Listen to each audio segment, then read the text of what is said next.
It's the height of summer. In fact, the fall is approaching quickly, and many farmers and entrepreneurs alike are experiencing something called burnout, where you've just been maxed out and you start to decline in your energy. I'm going to talk about 3 things today that are important for me to survive burnout. That's coming up next on The Urban Farmer.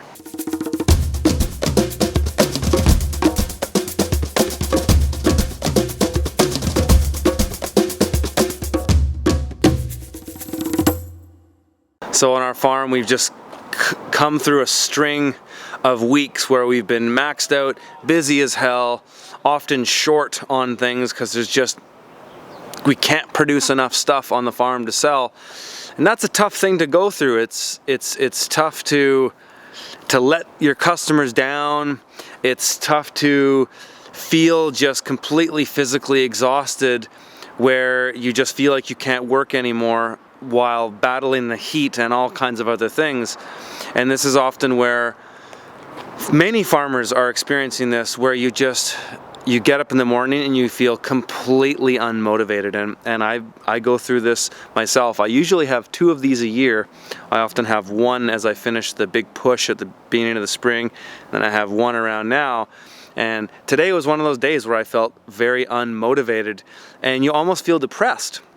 And it's a tough thing to get through because from my own perspective, I'm going, I look at it from an objective perspective and I go, what do I have to be bummed out about? So I'm not bummed out. What is it? And you're overwhelmed. You're maxed out. You've stretched yourself too thin. You might be letting customers down. You might have had some crop failures, pest problems, you name it. It's a combination of all those things.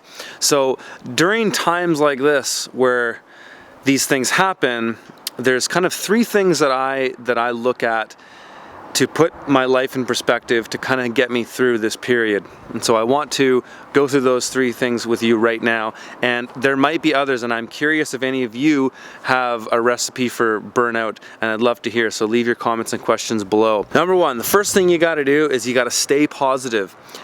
Instead of thinking about all the things that you failed at during the season, think about the things that you've succeeded at. Look at where you've made the right decisions, and think about all the things that you have to be grateful for in your life. Think about your spouse, think about your kids, think about all the things that are positive in your life, and put that in perspective and really use that as sort of a light at the end of the tunnel, knowing that you're going to get through this period, life is going to move on, and you've got so many good things to be thankful for. So that's number 1. Think about that, stay positive. Number 2 is find balance in your life. That might mean taking a bit of time off work. Sometimes, especially on a farm, you've got so many things to do and you're looking at all these things and it seems like an endless to-do list that you can never get through. Put that in perspective and know that there's always going to be more things to do. And so you need to find some kind of balance. Go and spend a day with your kids or your spouse. Right now I got into canoeing, so my girlfriend and I are going canoeing on the weekends. That's been really amazing for me to just get away from the farm and be consumed with something else.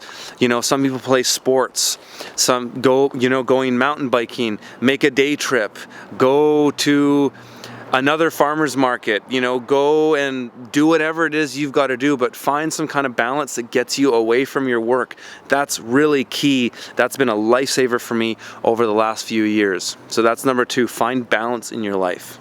And number 3, accept that there are times you will fail. And that's not necessarily a bad thing.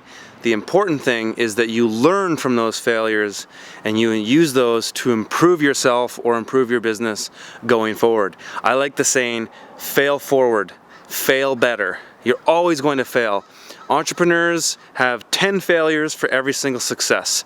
And it's those failures that actually craft our what we do and make it better, and also improves the situation for others who can learn from our failures. That's why when I make these videos, I show you the things that I screw up and I show you the things that I do well. I want that information to help you. So Number 3, accept that you will fail. You can't always be everywhere at once, and that's just life. So those are my 3, you guys. I'm interested to hear if there's any others that you have. Leave your comments or questions below. So again, stay positive, find balance, and accept that you will sometimes fail. All right, I hope you guys have found that helpful. If you want to see more stuff like this, please hit the subscribe button right now. Like and share these videos with your friends, and if you want to make a donation to the show, it's much appreciated and always welcome. It allows me to take the time to do these things, take the time off my farm and from my other endeavors, and I really appreciate those of you that have donated to the show. Thank you so much, and we will see you next time.